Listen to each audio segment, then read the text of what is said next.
Imagine surviving the worst storm of your life, only to get hit by an even bigger one just 2 weeks later. That's what's happening right now to thousands of Florida residents. Homes wiped off their foundations, communities underwater, and lives turned upside down. Twice in a row. If you thought hurricanes were bad, you haven't seen anything like this. Stay with me as I take you through the heart of the destruction from Hurricanes Helene and Milton, where people are living their worst nightmares. 2 hurricanes, 2 weeks apart. For the residents of towns like Minnesota Key and Grove City, it's not just about losing their homes. It's about losing their history, their neighborhoods, their lives as they know them.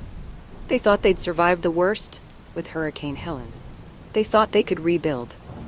But then Milton came crashing through, and everything they worked to save is now gone. Let me show you what I mean.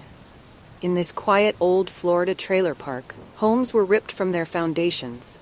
Harry's trailer, still standing, but barely. His front porch was pushed 50 feet by the force of the storm, while others lost everything. One resident told me, "We've been here 25 years, and Helene was the first storm that ever flooded our home. But then Milton hit, and now there's nothing left. We don't even know where to begin." Another family, Bobby and Wendy, bought a new home after losing theirs to Hurricane Ian. Now, after Milton, they've lost 2 homes in 2 years.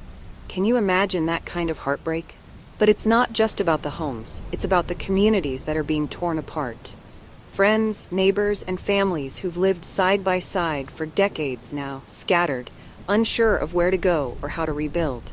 They've lost more than just structures. They've lost the fabric of their lives. Even Tampa couldn't escape Hurricane Milton's wrath.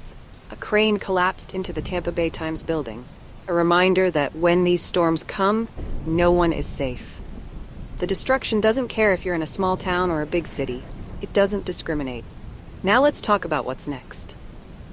For the people who live here, the recovery isn't just about cleaning up. It's about facing a future where hurricanes keep coming, each one worse than the last. How do you rebuild when you know the next storm could be right around the corner? Take a look at the damage left by the storm surge. For many residents, this is the first time water has ever entered their homes. Generations of families, people who've lived here for decades, now face the grim reality that everything they've worked for is gone. One man I spoke with told me his wife's family has owned their home for almost 50 years. Now it's nothing but debris. And yet, even in the face of all this devastation, people are still asking themselves, do we rebuild, do we stay, or do we leave everything behind? As you can see behind me, the recovery efforts are just beginning. Debris piles are growing. Homes are being stripped down to their foundations. The work to rebuild has started, but it's slow and it's overwhelming. And the scary part?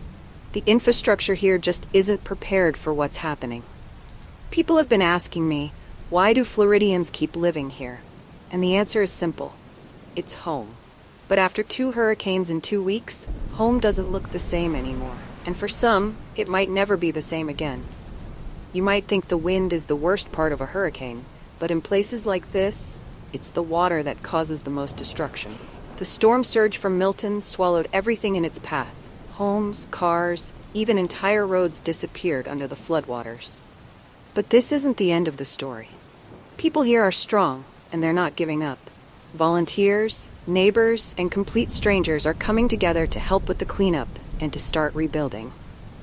Florida is no stranger to hurricanes, but this level of destruction, it's forcing everyone to rethink how we live, how we build, and how we survive the next storm. Now this is where you come in.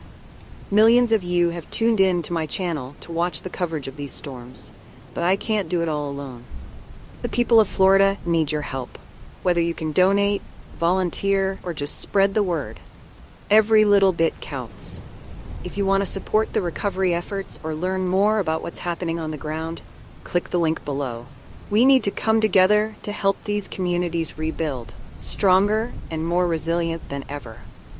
And if you're passionate about real, on-the-ground coverage like this, don't forget to subscribe and hit the notification bell. I'll be sharing updates as the recovery continues, and your support makes it all possible. We've survived the storm, but now the real work begins. It's going to take time, it's going to take effort, but with your help, we can rebuild together. Thanks for watching. Stay safe, and don't forget, Florida's story isn't over. Not by a long shot. I'll see you in the next update.